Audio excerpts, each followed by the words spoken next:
Welcome to NeedleXChange, conversations on the art of thread. My name's Jamie Chalmers, aka Mr. Xdict, and today I'm interviewing Jessica Pyle and Robert Ossent. Jessica and Robert are researchers and authors with a specialism in couture embroidery, and in this first part of our NeedleXChange, we explore their new book, The Art of Couture Embroidery, which is a fascinating showcase of the intersection between fashion and needlework. I am no fashion expert, so this was a wonderful chat that enlightened me greatly, as does their book. And we talk about historical garments and understanding the thinking behind haute couture, touching on design, history, and the blurred line between fashion and art. I learned a lot. I think you're going to learn a lot.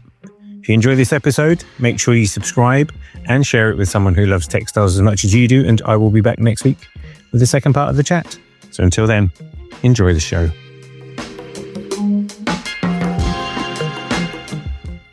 Right, so I love your book, and for me, I have always stared at the world of fashion from a distance and gone, it's just not for me, because I realise that, like, it's sad, right? I quite like Levi's 502s because they're like Levi 501s, but they have a zip. And once I realised that, then I just buy them all the time on eBay. This is my world of fashion or whatever. So it was a great pleasure to have a look at your book and understand a bit more about fashion, but from an embroidery standpoint, and it's triggered lots of thoughts in my head, which I want to get to. But I think what would be a lovely place to start is if you would care to describe the book, tell us the aim of the book, give us a broad overview of it, and let's see where that takes us. Shall we take our key contributions? Well, I think a broad overview of the book is we looked at the market, we looked at what books are out there at the moment, and there are lots of instruction books, but they don't really deal with inspiration. They don't really deal with the stories that you can just get straight into stitching. Great, fantastic. But what are you stitching? Why are you stitching? Why is it done this way? Who are the people that have kind of tread this path before? So we tried to marry our skills. As a fashion historian, I can talk till the cows come home about all the designers, their life stories, how they arrived at the success that they did and what their collections mean and what they're trying to communicate. So essentially, when writing the book, that was part of the book. And the other part was really showing people high fashion embroidery, couture embroidery, and how it's done and why it's done, which is over to Jess. Yeah. So obviously I had my first book, which was fashion embroidery. And that was basically just a look at different techniques which are used in fashion, in couture. And after writing it, I kind of felt like, oh, it doesn't really go into like as much detail as I would want from a book. And that's probably coming from someone that works in the industry. So I really wanted to delve into like the history and the like influences that the designers have, which is why Robert is on board and we did it together. But I wanted people to really understand exactly why you make the choices that you do to execute the embroidery in the way that it is done. So analysis of the embroidery and saying, okay, well, they've used these beads here. Why have they used them? How have they used them? What thread have they used? How are they attached? So that you can understand from the very beginning of your design process to the end of the execution of the embroidery, absolutely every decision you're making and why that has been made. So hopefully it gives people a broad overview of, okay, I can look at this embroidery, I can work out how it's done, I can understand why it's done, and now I can do it myself. But I would add to that, it's broad and it's deep. It's about getting under the skin, getting a bit deeper, getting a bit closer. As we call them, the deep dives. We called them deep dives, yeah. Yeah, and I think that's what's quite satisfying, actually. It's multi-layered, isn't it? So if you're a layman like me, you can look through the book and you can get a sense of here are the different designers, here's some examples of their work. And there are many where you've just got like the one shot, haven't you, from certain places. And it reminded me a little bit of sometimes being, when I've done judging for embroidery prizes, like looking through the book, you're like, nice. And every now and again, you're like, oh my God. Because there was, is it Garan Gupta? This big like sculptural piece that like flows over. And I was just like, holy moly, some really interesting stuff. And I love that because I love stuff that I didn't realize I liked until I saw it. So I've got to interrupt here. I've got to, because there's just a funny story recently. A friend of mine was involved in a small car accident and needed to choose an outfit to go to court with. And I went through the book photographing all the looks where the person's face was covered as her look to demonstrate how she had perfect visibility while reversing her mini. And I realized how many looks cover the face in our book. We obviously have a bit of a thing for that anonymity. There's a lot, and that is probably the most spectacular. But imagine trying to reverse your car while wearing that dress. Or just trying to get in the car in that dress. Get in the car. I mean, yeah, there's definitely a disconnect, isn't there, between the real world and some of these outfits. So you have those pieces, you have those like shots of individual pieces of work. Then what's very satisfying is, you have these deep dives on some of the more well-established designers, which again, from a layman's perspective, I now feel like I've got a little bit more confidence talking about those.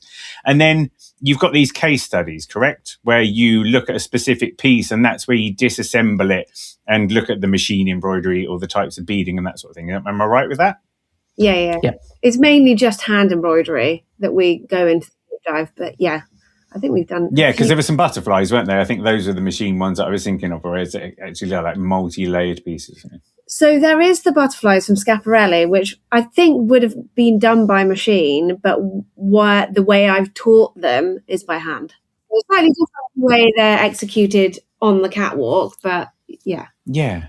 So what's great in that case then is you've got these techniques that you can see and you can see the practical application. So in some ways it's almost like, you're deconstructing it, aren't you? You're taking the end product and then pulling it apart, which gives a lovely context for people to try. Because I think sometimes, I have full disclosure, I haven't read your first book, but when you have these books that teach these techniques, in some ways they're almost a little bit aloof or a little bit abstract, because it's kind of like, here's that thing, but the end product, I don't know. This is great, isn't it? Real world examples. Why is missing? I think sometimes you get those books and you go, I get, that this is the way I should do the embroidery, but why am I doing it this way? And as creative people, we don't all colour by numbers. Sometimes we want to be free to understand the wider process. And I think that's kind of what we wanted to get at with this book. And you mentioned the deep dives. I'd say the way we talked about it was, we talked about zooming in. In every case, it was kind of like, look at this global view of this person or this brand, and then slowly zoom into their lives, zoom into their collections, zoom into a piece, zoom into the embroidery on that piece, zoom into the technique. So it kind of just keeps digging down. And I think that when I have looked in embroidery books, because obviously the embroidery is so vast and huge that you can't ever know every technique that existed. Whenever I've used a reference book or gone into a book to learn a new technique, often the approaches to execute a project. Okay, this is the embroidery and this is how you do it. And sometimes I'm left going, well, yeah, as Robert just said, like, why? Like, I don't understand. Okay, I want to now take this technique and put it into something else, but I don't really understand why I'm doing it this way, or the reasons why I've chosen this thread, or why can I design it here, and what are my parameters? So hopefully, it gives a broader idea of like the lead up to actually executing the embroidery and the technique. Yes, I think, sometimes it blows my mind sometimes when I've done like exhibitions with embroiderers who are so vastly experienced, and then I go, oh, okay, well, can we have the embroidery like framed? And they're like, well, I don't know how I do it outside of the actual embroidery hoop. And I'm like, you can't, it's so focused on the embroidery hoop, and then it's not like you need to think about it outside of the box and what happens after that. That's interesting. Yeah. Did, with the book, then, was it quite easy making your selections? I guess there were some obvious choices. And again, I don't know what I don't know here. Was it hard to choose the designers? Did you have loads of designers that didn't make the cut? We set about making a list at the beginning of designers we wanted. And one of the things we were quite keen to do is make sure that it wasn't just a continuous list of famous white men. So we wanted to make sure there was a lot of diversity and mix in there. But then we were shackled immediately by the fact that, they had to be working at an incredibly high standard. They had to be using embroidery in their collections. They had to have the right embroidery that we could analyze and zoom into and look at. So we did find ourselves struggling at times. Like, there's one designer that we wrote a whole chapter on, and then in the end, they got whittled down to just inclusion. There's another very famous female British designer that we absolutely should have had in the book, but we couldn't find the rights to the image that we wanted. And so she wasn't included. So I would say that was one of the harder bits of the whole thing. Actually writing the book, when you felt free to go, I can actually write now about this person because we have everything we need, including the rights to the images, boom, then you just attack it. But that wasn't always the case. We had so many designers in the list, didn't we? It was insane. And then ended up being, what, 47? Is that what we landed on in the end? I think so, or 44. I don't know. I went through and manually counted at the time, but I've forgotten. It's enough. Are there any designers who, after you'd kind of done your research and dived into them, are there any designers who you felt differently about, or who maybe earned a greater respect from you because of their approaches? That's probably more Robert question, because you did that's your area. You're the one that looks at the history. I mean, you kept texting me throughout the whole process of the book being like, oh my God, I can't believe this person did this, or oh my God. Like, oh yeah. Maybe it's obvious to a lot of people about the designers from the interwar period, like Schiaparelli, Chanel, and Dior. I fell in love with them. I kind of fell down a rabbit hole. I felt like I lived with them. I felt like I lived in that in-between war period and really got a feel for it. You came up with so many fantastic facts as well about Schiaparelli going to New York on the boat, and we really kind of got into their lives, maybe more than the book actually even warranted. But it was because I think we wanted to understand them to enough of an extent that when they make these decisions about their designs and their embroidery, we kind of understand where it comes from because we understand what they've lived through. I think the surprise for me, I'm going to have to be really honest here and hold my hands up, but generally with Italian designers, the Dolce & Gabbanas of the world, the Gucci's, the Pradas, I've always been a bit dismissive, thinking, well, it's a bit vulgar, it's this, it's that. I've kind of got a newfound respect for all of those now. And when I watch the shows now, I'm not as dismissive as maybe I once was. I'm more rounded as a human being as a result of writing this book. But what's prompted that? I think it's looking closely. It's an opportunity it's like anything. You can be dismissive of it until you take the time to look at it. And then you go, actually, this is brilliant. And I think that was the case. So is their work vulgar, or is it just, I don't know, apologies to any Italian listeners. Some countries have certain inbuilt patriarchal narratives, trying to find a good way to phrase it. I would say what I dismissed as vulgar, there's nothing wrong with vulgar. Vulgar is an expression, an aesthetic expression that has validity in its own right. But it's so much more interesting than that. And you can go right back to Mussolini and start seeing how Fendi developed a lot of its aesthetic based on this crazy Mussolini ruling the country and wanting to have the equivalent of what Paris had in terms of Italian couture, which became alta moda. So I think whenever you look at something and you just learn a little bit more about it, your mind opens, and hopefully your things that would once have been dismissed now get embraced as exciting and interesting. But it's Italian architecture, but it's clothing. So if you like Italian architecture and you spend the time, you can also like Italian clothing. And now I do. I still won't get Prada glasses, though. I was adamant I won't be one of those people with a pair of Prada glasses. Is there like soft power, though, that sort of thing? Fashion is definitely soft power, I think. And it's one of the strengths that Europe has that I guess America kind of doesn't. If an American designer becomes sufficiently talented or warrants heading up a big house, they invariably head over to Europe to head one of the houses over here, because there isn't the same cachet with the American. Obviously, there are amazing American designers, Ralph Lauren, Tom Ford, but we have most of them, and the world wants them, Yeah. It's funny the way that's panned out, isn't it? Is that just the legacy of history, or is it just one of those naturally occurring things, I feel like the UK, for our size, we've got like the best music scene on the planet. Do you know what I mean? Yeah.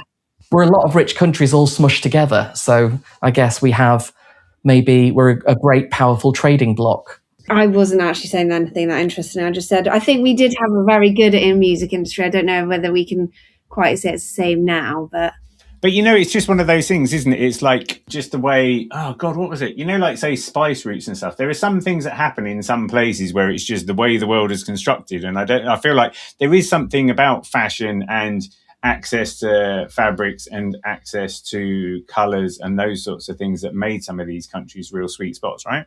Yeah. If you're going to go right into history. I am. Go on. You're the history buff. Come on. I think if you do go into the history of it, you will see, we had Opus Anglicanum, which was this expression of religious embroidery for the church. And obviously the church was based in Rome and briefly in the south of France. So we had the church, and that required all of this fantastic embroidery. Then, of course, like you say, we had the connections to the Far East, where we had things like the Silk Route, where we had better access to materials. We had immigrants. I mean, now they talk about, immigrants want to go to America, but Europe was the immigration destination of its day. So you had people coming to Europe and bringing their skills and talents. So it was a big draw of people like the Huguenots and others. I mean, the tambour needle even arrived in Europe twice on two different influxes of immigrants. So if you take that as an example, you can say that we were kind of being bombarded over the decades, over the centuries, with all of these skills that were required to take us up to where we are now, where we have those. And we preserved them as well. You know, France in particular, Britain does its bit. We try and preserve these crafts and respect them. And we build the infrastructure that gets us here today, really. That's what I think we have that is of benefit over what they have in America. They don't necessarily have the historical infrastructure of all the things that Robert's just spoken about.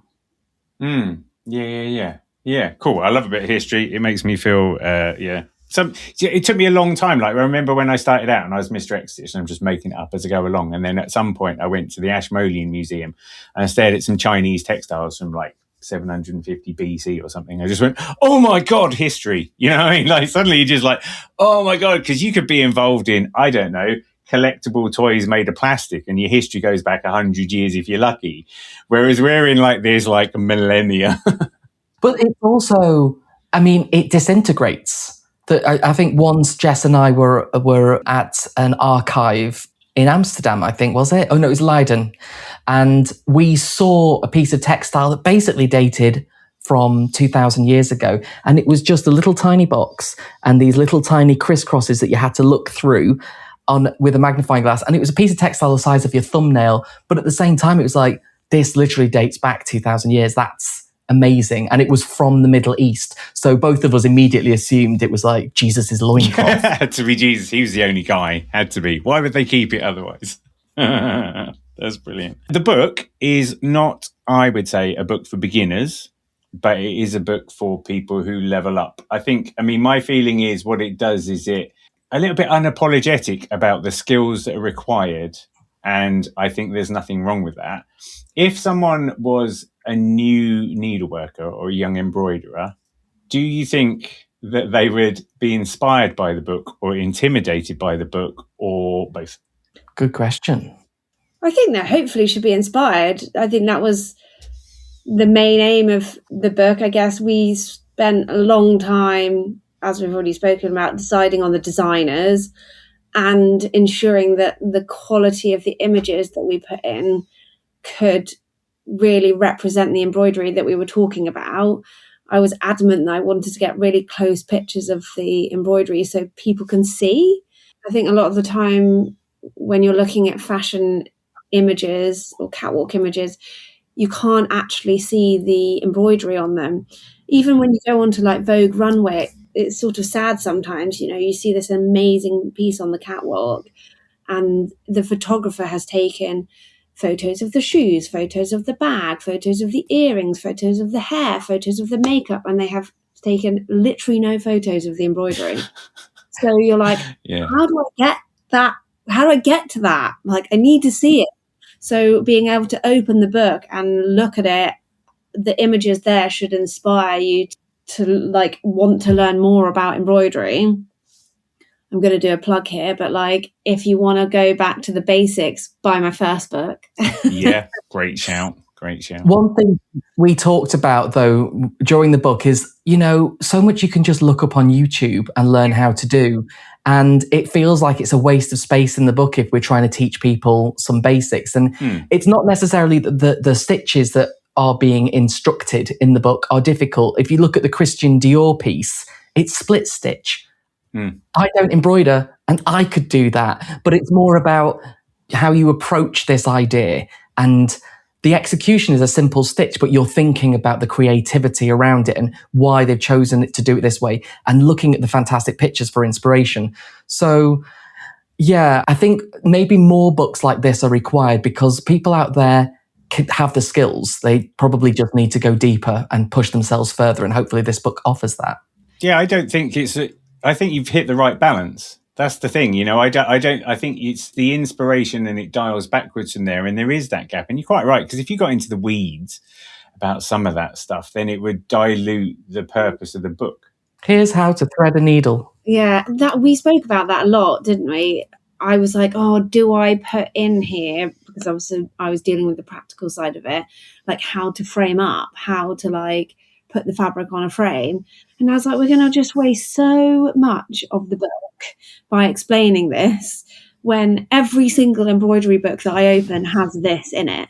So like, just go and look at another book, and then you can get more out of the book that we written than you would if we had put that bit about how to frame in or how to thread a needle. I mean, we touch on it in certain elements, and like I think in the first chapter, but it doesn't overshadow what we're actually trying to achieve by giving you the most amazing designers and talking about those.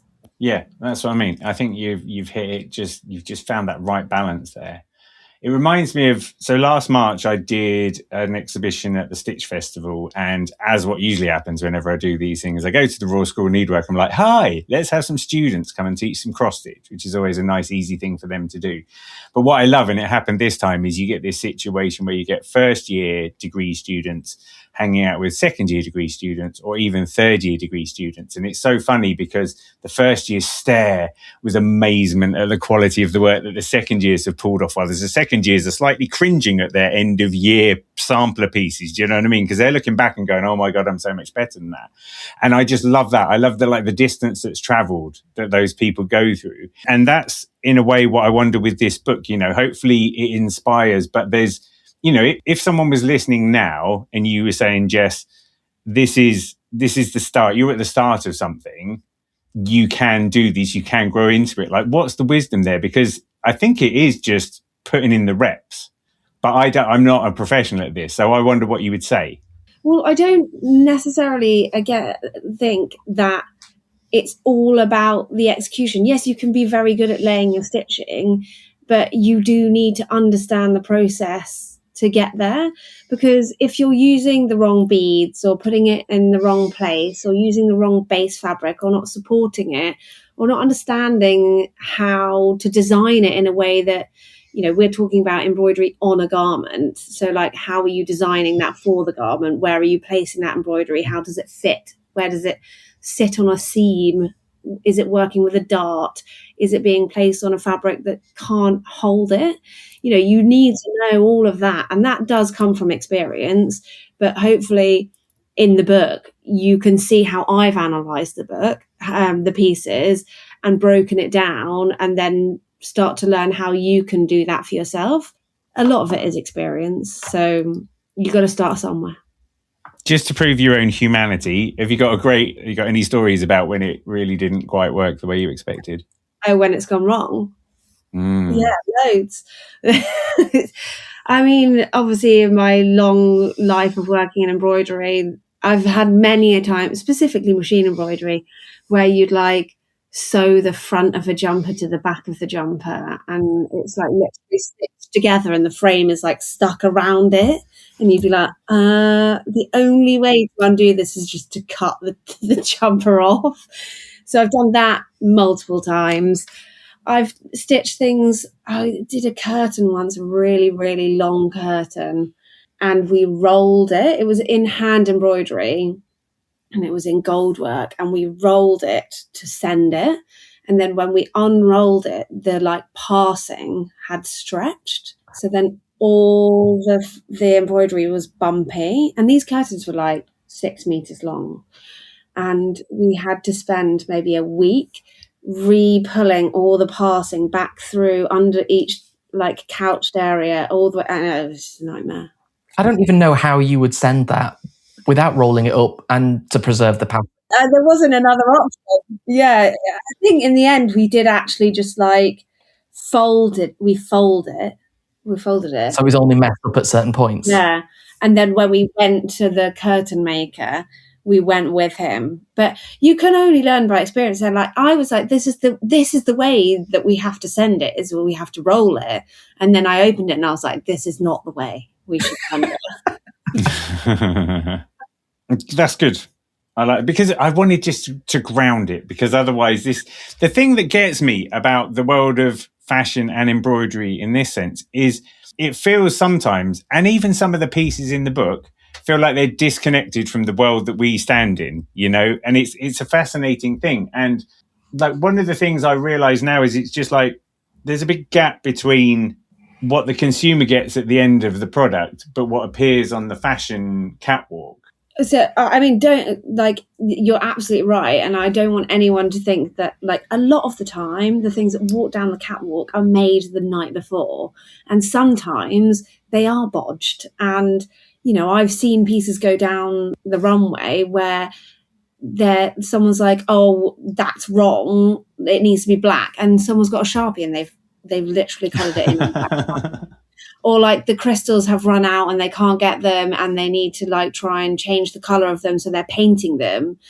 Like all of that stuff happens and you are just confronted with the fact that you need to get it to the way it looks and just get it down that catwalk. Obviously what comes into the shop is much more like there's tests and there's like samples and there's a lot more time to try and get it right. And a lot of experimentation. You know, one of the bits in the book is about making your own sequins with like acrylic paint. And I had watched the video of Chanel making these sequins 100 times to try and work out how they'd done it. And I did so much research into it. And I did so many different samples of like exactly how to get the right balance of acrylic paint or acrylic ink or like glue or whatever. I've got, stacks of like things that went wrong.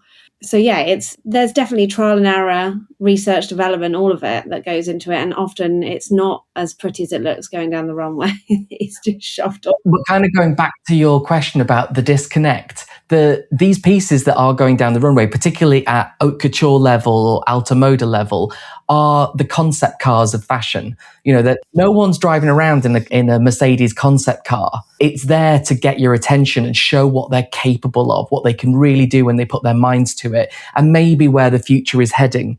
So haute couture is basically the concept car showcase for these fashion designers. And then there's multiple layers. Then there's high fashion, then there's ready to wear, and then there's high street, and there's upper high street and lower high street. So there's definitely a disconnect from your Primark t-shirt to your Chanel haute couture. There's no question about that. But that's not to say that the colour maybe isn't connected. Like if Chanel suddenly decide that we should all go for this duck egg blue and it's going to be so romantic and soft, you can be guaranteed that you'll find a duck egg blue t-shirt at Primark.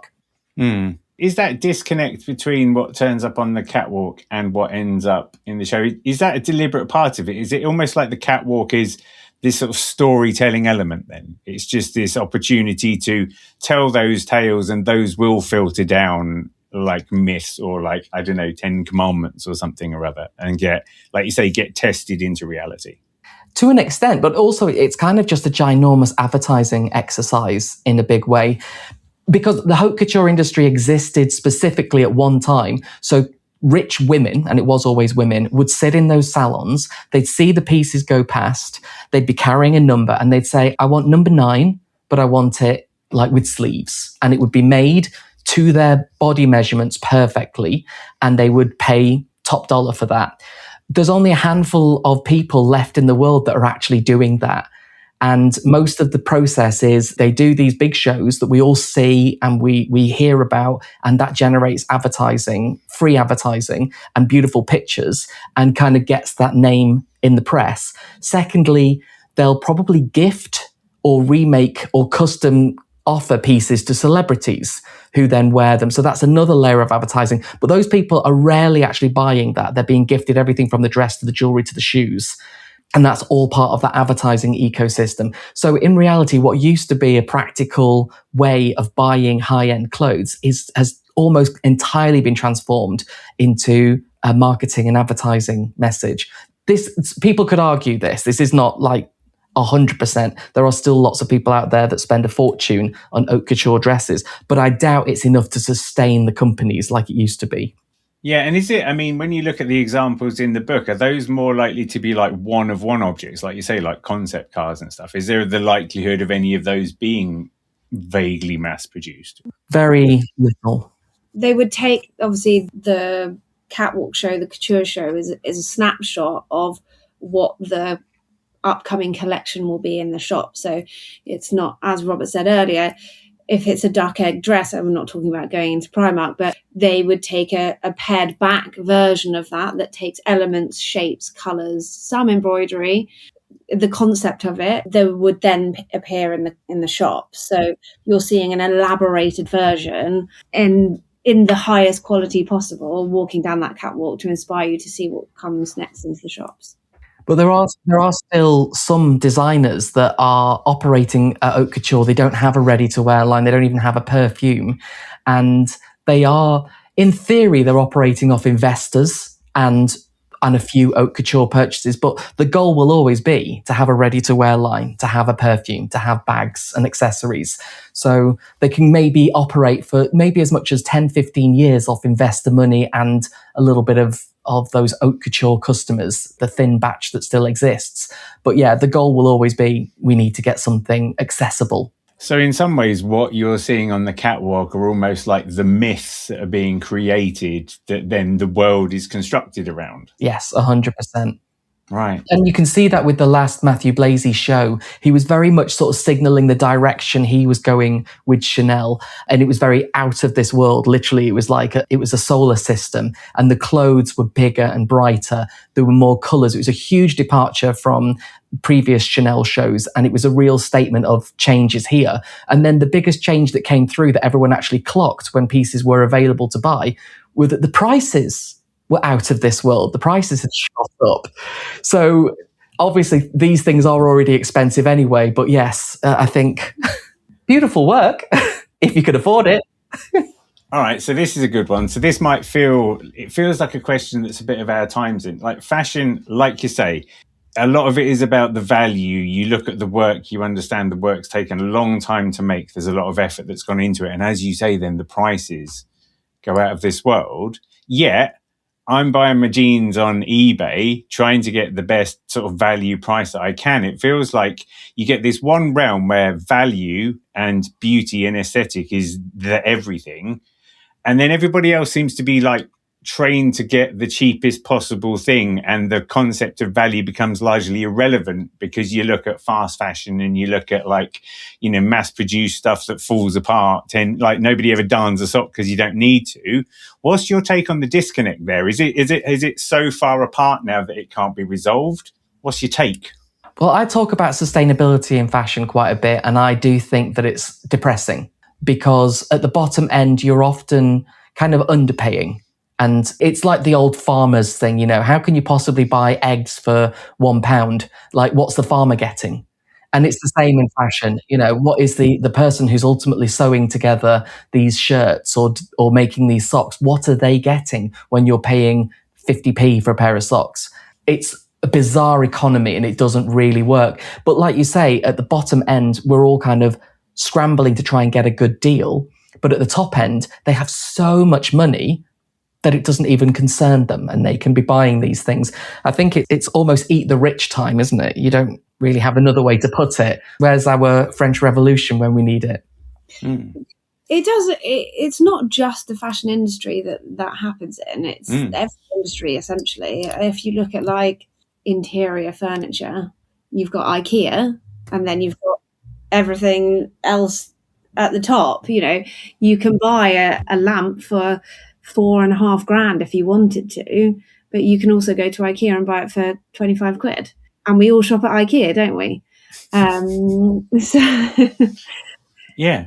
It's an interesting contrast, isn't it? I don't think there's an easy answer, isn't it? It's just an observation. You see almost like, I wonder whether, like you say, there is this disconnect, particularly this feeling these days as well. Like I keep thinking about Jeff Bezos and Lauren Sanchez's wedding that was like 7 days in, like, and there's an ostentation there, isn't there? Now with a lot of the really rich, they just go, yeah, we've got loads of money and we're going to spend loads of money. And I guess that sustains the high end value, like you say, with investors and those kind of things. It's like in the complex, the system has got to that point, hasn't it, where there's a disconnect. But I think in a way, if you think about it often as we do, which is that fashion is art, you are often going to see something that is an expression of art. All art is bought by rich people, but it can be enjoyed by everyone. we all need to wear a pair of jeans, but we don't need a pair of Valentino entirely embroidered jeans. They're a piece of art that maybe one person in the world can afford, but we can all enjoy. Yeah, I kind of see fashion, it has that corporate edge that can sometimes be a bit distasteful. Obviously, it has its associations with the extreme rich, which can be unpleasant, but ultimately it's created by artists and artisans, and that I think kind of grounds it and just about offsets the negatives for me. Yeah, and also there's a lot in between the high and the low. There isn't just the Primark and the Gucci's, Balenciagas, and as Robert said, it is the artisans that are making it, and it's the craft. And although there is the distasteful rich, there is also the fact that they are supporting the craft and keeping that alive, and we are able to continue to innovate and evolve different techniques and use different materials. And if it wasn't for the money in there, we wouldn't be able to do that. So there's good and bad parts to it, I guess. Yeah. And you know what? I'm really glad what you said a minute ago, Robert, because the other question that I had then was just, there's something about like, you look at some of the designers in the book and they're just making art. I feel like some of the designers there, that's just them using fashion as their medium because that's where they've ended up. So they make these ridiculous things. There was that you can't wear. Isn't there one that's just like, it looks like a firework that's gone off because it's just all of these. Kevin Germanier, yes. I couldn't stand up in it. You can't sit down in it, but it feels like it's an art piece that person had to make. And so for a lot of these things, the pieces that you show that have the most meaning are those one of one units. They're the least scalable. So in some ways, it almost feels like that end of couture embroidery is something that we just witness. We don't get to consume it. It's just there for us to look at. Is that right?